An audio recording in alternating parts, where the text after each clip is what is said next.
Edinburgh is the capital of Scotland, a compact and dramatic city built across a cluster of extinct volcanoes on the country's southeast coast, facing the Firth of Forth. The city center sits barely 150 feet above sea level, yet the landscape is anything but flat. Volcanic crags give Edinburgh a vertical, layered skyline. Edinburgh Castle stands on a plug of volcanic rock in the middle of town. Arthur's Seat, an extinct volcano rising over 800 feet, sits inside a city park. Around 500,000 people live in the city itself, with close to 900,000 across the wider metropolitan area. It is Scotland's second largest city after Glasgow. Its historic core splits into two contrasting halves. The medieval Old Town and the Georgian New Town together form a single UNESCO World Heritage Site. For visitors, the biggest practical advantage is scale. The main sites cluster into a walkable core, so you can cover a lot on foot without touching public transit. Glasgow lies about 50 miles west, roughly an hour by car or train. It makes an easy day trip or a natural two-city pairing.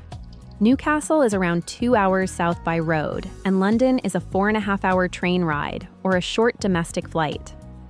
Edinburgh's weather is cool, wet, and changeable all year. This is a maritime climate that rarely turns truly hot or bitterly cold.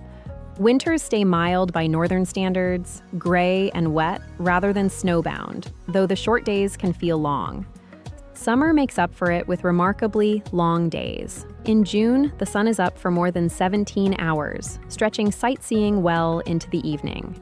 Edinburgh is also a festival city. Every August, it hosts the world's largest arts festival, the Fringe, alongside several other major events.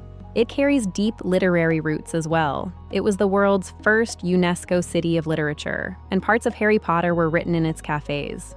This is a city for travelers who like history, architecture, and walking. Culture-focused, first-time visitors to Scotland tend to get the most out of it. The trade-offs here are real.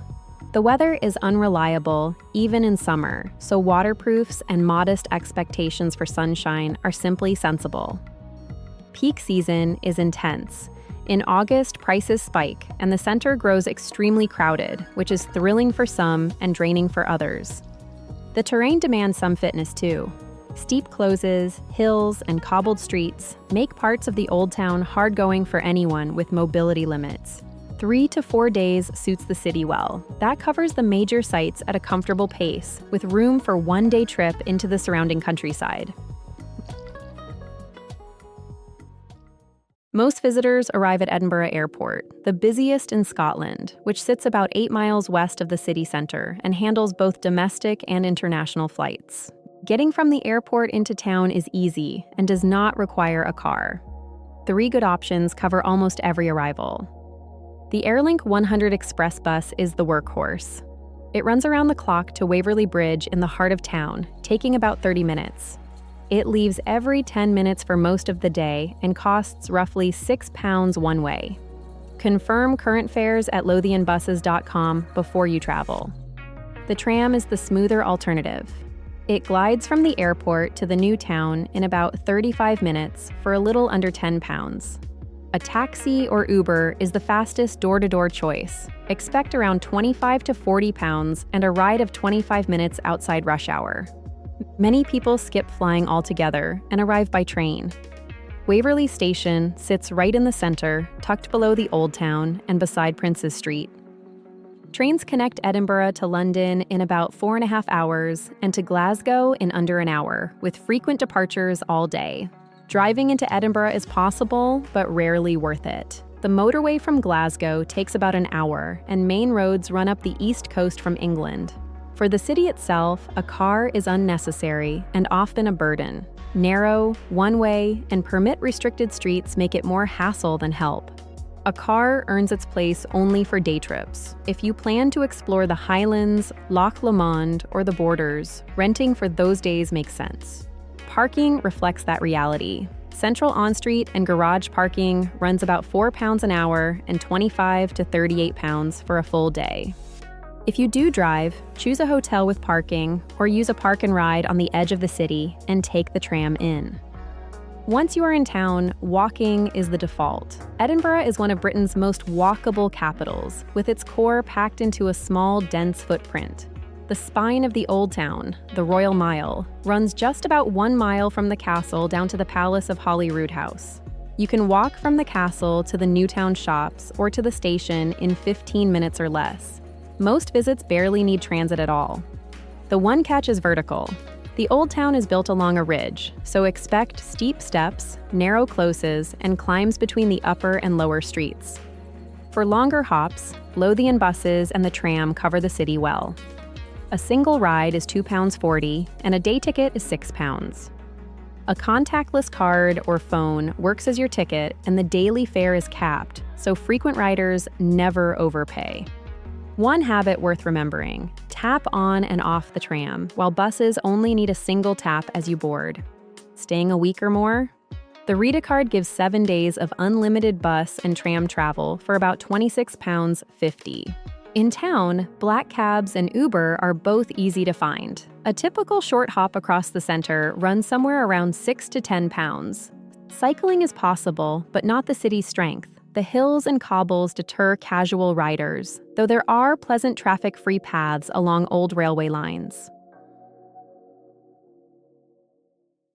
Where you stay in Edinburgh shapes the whole trip, but the good news is that almost every useful base sits within about a mile of the castle. The central choice comes down to 2 neighborhoods that face each other across a valley: the Old Town and the New Town. The Old Town is the medieval heart, a dense warren of closes, wynds, and tall stone tenements wrapped around the Royal Mile. Staying here puts you steps from the headline sites and the liveliest pubs, with restaurants and the castle both within a 5-minute walk. The trade-off is noise and crowds. Rooms tend to be pricey and atmospheric rather than spacious, and August nights get loud with festival crowds. Across Princes Street Gardens, the New Town is the Old Town's elegant opposite: all wide Georgian streets, grand squares, and the city's best shopping. It is flatter, calmer, and still central, with George Street's bars and restaurants and Waverley Station both within a 10-minute walk. For most first-time visitors, the New Town is the sweet spot. You get refinement and quiet without giving up walkable access to everything. The con is price and polish. It feels more elegant than historic, and the best addresses command upscale rates. Just west, the West End offers a quieter, refined base around leafy streets and the boutiques and bistros of William Street. Haymarket Station and the tram make it handy for the airport, and the center is a 10 to 15-minute walk east. It suits business travelers and anyone wanting calm evenings, though it lacks the immediate buzz of the 2 central quarters. For better value and younger energy, look to the South Side and Grassmarket, near the university and the green expanse of the Meadows. This is where budget hotels, hostels, and lively pubs concentrate, most within a 10-minute walk of the Royal Mile. It is the natural pick for students, solo travelers, and budget-focused visitors who want to be central without paying central prices. If you would rather feel like a resident, Stockbridge is a leafy, village-like neighborhood about a 15-minute walk north of Princes Street. It has independent shops, a Sunday market, and riverside walks, trading a little convenience for a calmer, more local stay. Finally, Leith is the regenerated waterfront district about 2 miles north, now linked directly to the center by the tram. It has become the city's dining hotspot, home to several Michelin-starred kitchens and the Royal Yacht Britannia. Choose Leith if food and a local, harborside feel matter more to you than being in the historic core. On rates, budget rooms typically run around £90 a night, mid-range hotels near $125, and upscale properties around $180. The grand landmarks, like the Balmoral above Waverley Station and the Caledonian in the West End, push well past £250. For couples, the New Town or the West End balance romance and calm. For families, those same flatter, quieter streets beat the steep Old Town. Solo and budget travelers do best around the South Side and Grassmarket, while food-focused visitors should seriously consider Leith.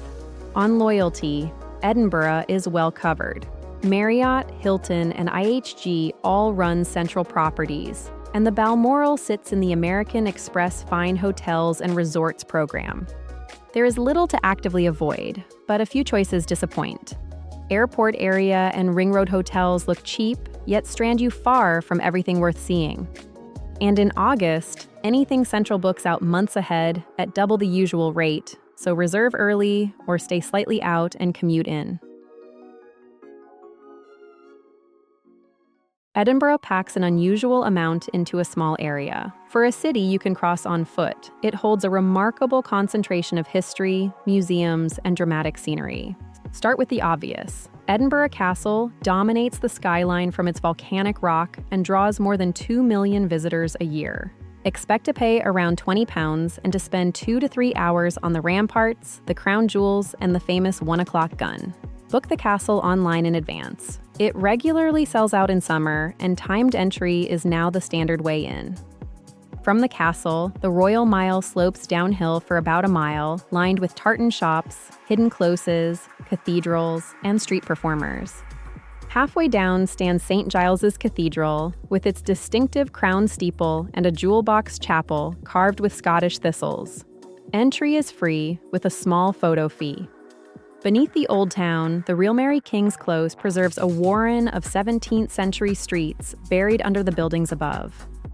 The guided underground tour runs about £23 and lasts an hour. It sells out fast, so reserve a slot ahead. At the foot of the Royal Mile sits the Palace of Holyrood House, the King's official residence in Scotland. You can tour the state apartments and the ruined abbey for around £20 when the royal family is not in residence. Near the top of the mile, Camera Obscura and World of Illusions is a 5-floor maze of optical tricks that reliably delights kids and adults alike. The single best value attraction in the city is the National Museum of Scotland, and it is completely free. Its galleries sweep from Scottish history and dolly the clone sheep to world cultures, ending on a rooftop terrace with castle views. Allow half a day. Art lovers are spoiled too. The Scottish National Gallery on the Mound holds old masters and Scottish greats, and it is also free to enter. 2 more free galleries round out the set, the Portrait Gallery in the New Town and the Modern Art Collections in leafy grounds west of Centre. For something stranger, Surgeons Hall Museum displays centuries of surgical and anatomical history for about £10. It is not for the squeamish. Whiskey runs through the city. The Johnny Walker Experience on Princes Street offers a slick multi-sensory tour and a rooftop bar for around £25. A short walk away, the Scotch Whiskey Experience near the castle runs approachable tastings for newcomers to the spirit. Both reward booking ahead. For the outdoors, nothing beats climbing Arthur's Seat, the extinct volcano in Holyrood Park at the edge of the Old Town. The hike to the 800-foot summit takes about 45 minutes and delivers the best panorama in the city, entirely for free. For a gentler viewpoint, Calton Hill is a 10-minute climb from Princes Street, crowned with grand monuments and a sweeping skyline outlook. Greenery is everywhere. The Royal Botanic Garden north of the center is free and vast, and Princes Street Gardens fills the valley below the castle. Tucked below the West End, Dean Village is a picturesque former milling hamlet on the water of Leith, perfect for a quiet half-hour wander. Back on Princes Street, the Scott Monument is a soaring Gothic spire you can climb for about £8 and 287 narrow steps. Edinburgh's literary and ghostly side runs deep. Greyfriars Kirkyard, with its loyal dog statue and weathered tombs, feeds both the Harry Potter and ghost tour trades. Curving, colorful Victoria Street below the castle is often cited as an inspiration for Diagon Alley and ranks among the most photographed spots in town.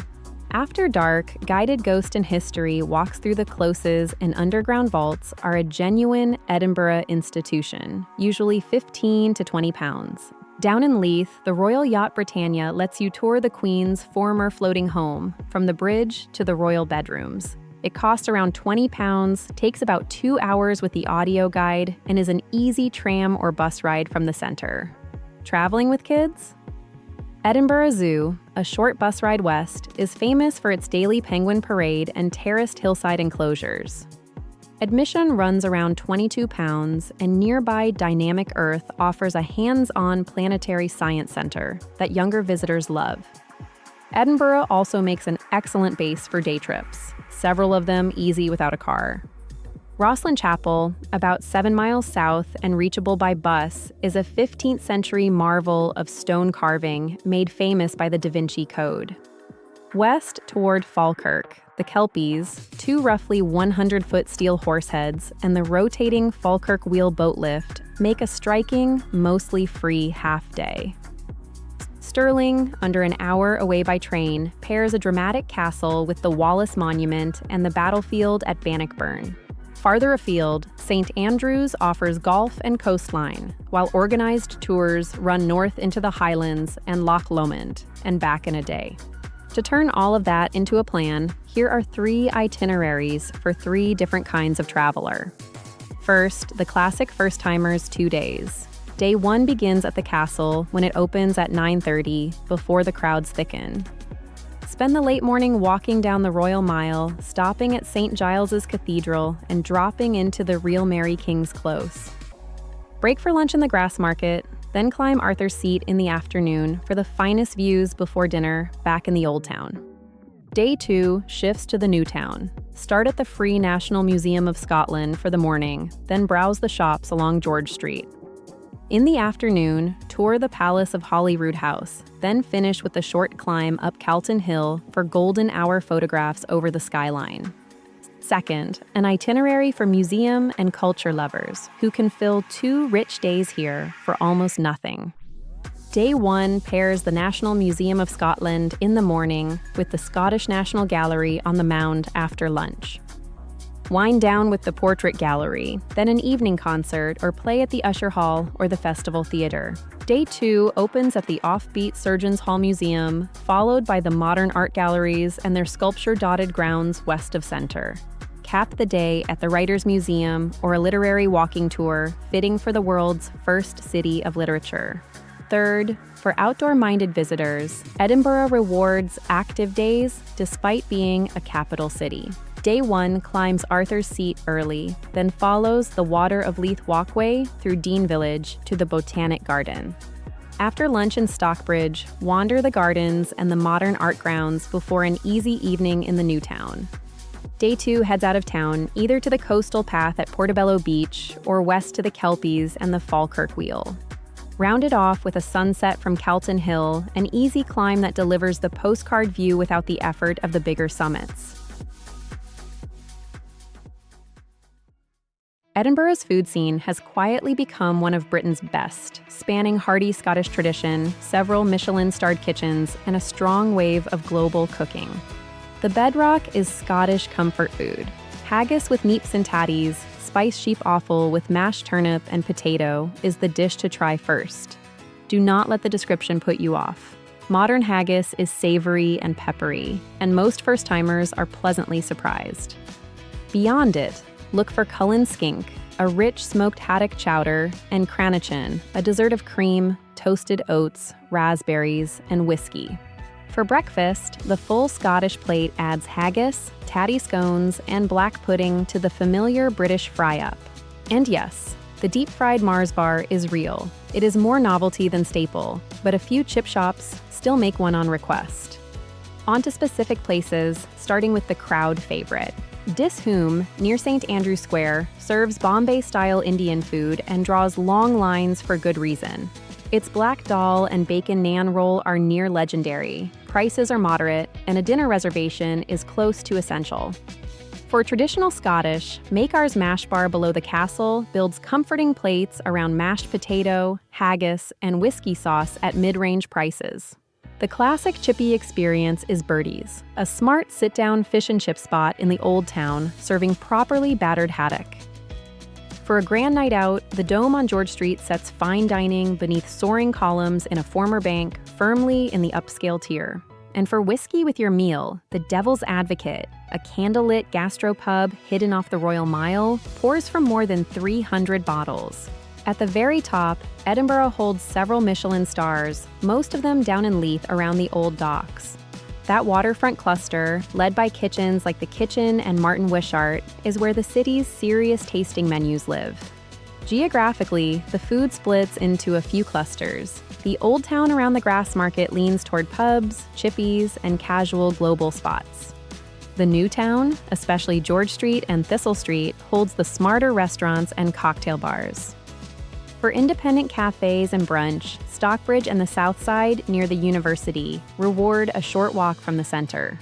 To eat well across one perfect day, here is a route that works. Start with breakfast at the Edinburgh Larder on Blackfriars Street. It plates local, seasonal Scottish brunches, a proper introduction to the full Scottish breakfast just off the Royal Mile. For lunch, wander down to the Grass Market or grab a stall plate at Edinburgh Street Food, a covered hall of independent vendors. Mid-afternoon, pause for coffee and a slab of tablet, Scotland's crumbly sweet fudge, at any independent cafe worth its beans. Come evening, book Dishoom for an early table or head to Leith for a tasting menu if you are marking a special night. Finish with a dram in a traditional whiskey bar. The Devil's Advocate or almost any Royal Mile pub will guide a newcomer happily. On cost, a cheap and filling meal like fish and chips runs around £10 to £14 a head. A relaxed dinner for two at a mid-range restaurant with a couple of drinks lands near £70 in total. At the top, expect tasting menus from around £90 a person before wine, in line with big city fine dining anywhere. Everyday extras are gentle. A good coffee is about £3.50 and a pint of local beer around £5. One practical note, most central hotels sit within a 10-minute walk of a strong breakfast, so you rarely need to plan far ahead. Edinburgh is not a cheap city, but it is more affordable than London and offers an unusual number of world-class attractions for free. Let us break a typical day into 3 tiers, per person, covering a bed, food, sights, and getting around. On a tight budget, plan for around £50 a day. That means a hostel dorm, self-catering or cheap eats, and the city's many free museums. At this level, transport is a single-day ticket at £6, and your sightseeing leans on the skyline views, Arthur's Seat, and free galleries. A moderate day runs closer to £90 per person. That covers a budget hotel or guest house shared between two, plus a mix of eating out and paid sites. Expect a couple of casual meals, one ticketed attraction like the castle, and easy use of buses and trams. A comfortable day lands around £150 per person. Think a 3-star hotel room, sit-down dinners, several paid attractions, and the odd taxi. Push into the top hotels and tasting menus, and a day can climb well past £250, especially in peak season.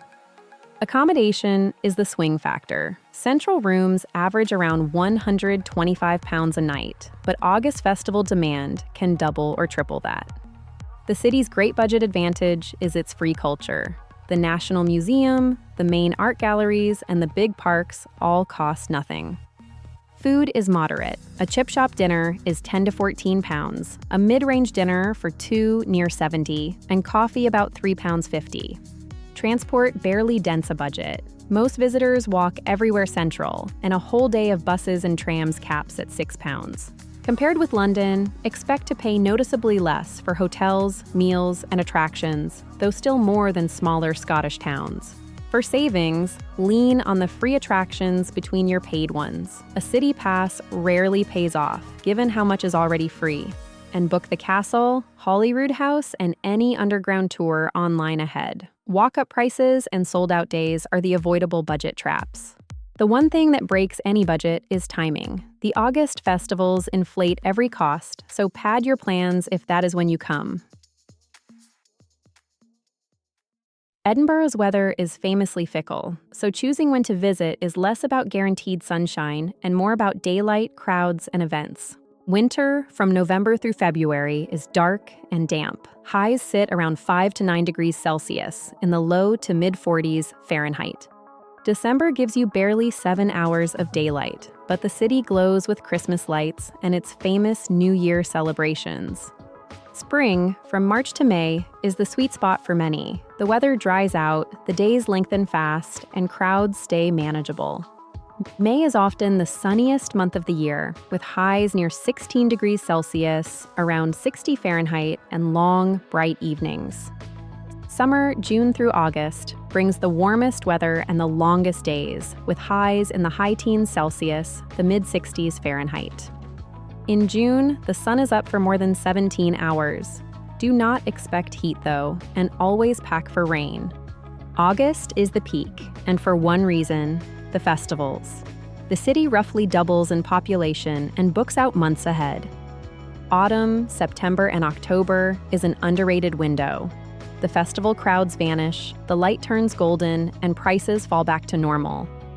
The trade-off is shorter, wetter days as October sets in, with highs slipping toward 12 or 13 degrees Celsius, the mid-50s Fahrenheit.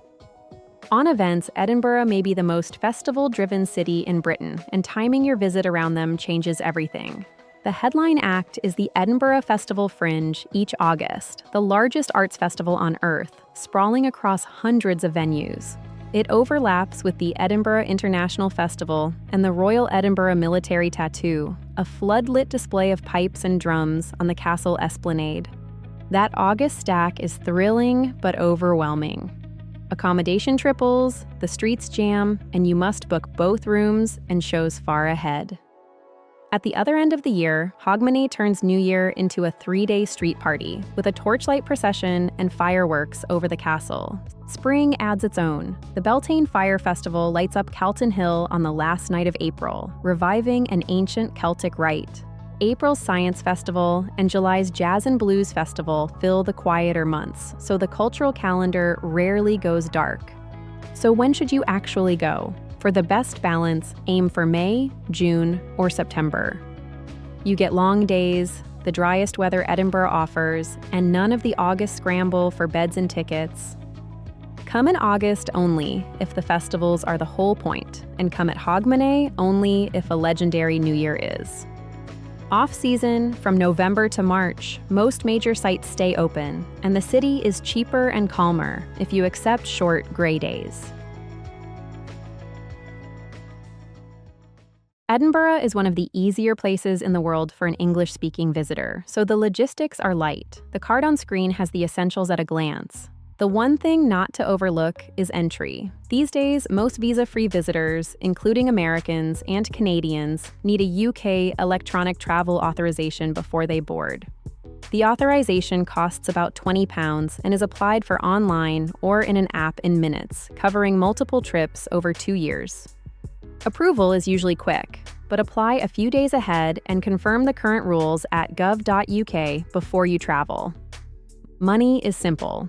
The currency is the pound, and cards and contactless work virtually everywhere, so you can travel almost entirely cash-free.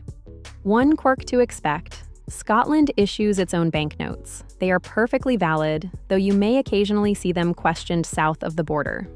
Visa and MasterCard are accepted universally, while American Express is a little patchier at small cafes and pubs. At an ATM, use a bank machine and decline any offer to be charged in your home currency, which always gives you a worse rate. Tipping is modest. Around 10% is normal for good table service, often already added as a service charge, and tipping at the bar is not expected. Power runs at 230 volts through the UK's 3-pin plug, so bring an adapter and check that your devices handle the higher voltage. Connectivity is excellent. Fast mobile data covers the whole city, eSIMs are widely supported, and any major provider like EE or Vodafone works well. Edinburgh is a very safe city by international standards, with low violent crime and a relaxed, welcoming feel. The realistic risks are petty. Pickpockets work the festival crowds and the Royal Mile, so keep bags zipped and phones secure, especially in August. Healthcare is world-class through the NHS, the tap water is perfectly drinkable, and pharmacies are easy to find during the day. Travel insurance is still worth carrying, since visitors generally pay and claim back, and standard policies may not cover highland hiking. Everyone speaks English, though Scottish accents can be strong, and a few local words will be new to you. One social note: Scots are proud to be Scottish, not English, so do not conflate the two. Politeness and patient queuing go a long way. Packing for Edinburgh is really about the weather, which can deliver 4 seasons in a single afternoon. Layers are the whole strategy. Bring a warm mid-layer, a properly waterproof jacket, and a compact travel umbrella you can carry every day. Even in summer, pack a sweater and long trousers for cool evenings, and never assume a sunny morning will last. Footwear matters more here than in most cities. The Old Town's cobbles, steps, and hills demand sturdy, grippy walking shoes you have already worn in. Leave the smooth-soled dress shoes at home. Wet cobblestones are slick, and you will be covering several miles a day on foot.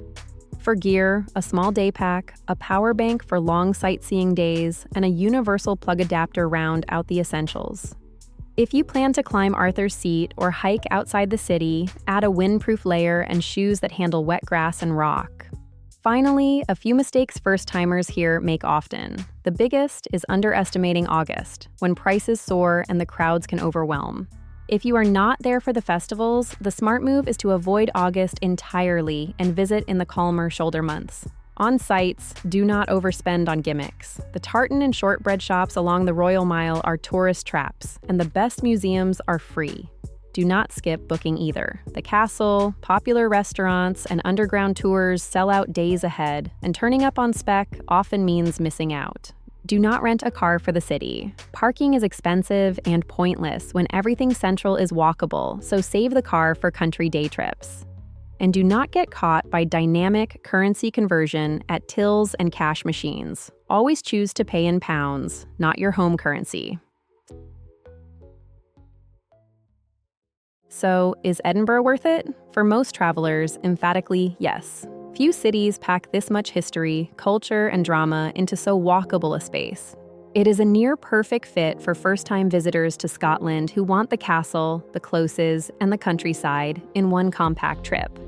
History and culture lovers get exceptional value, with world-class free museums and galleries stacked within a few streets of each other. Festival goers and food-focused travelers do well too, one drawn to August, the other to Leith's growing constellation of serious kitchens. Solo travelers and couples both thrive here. It is safe, sociable, and easy to navigate alone, yet romantic enough for a special weekend. It is a weaker choice for sun-seekers and beach holiday makers.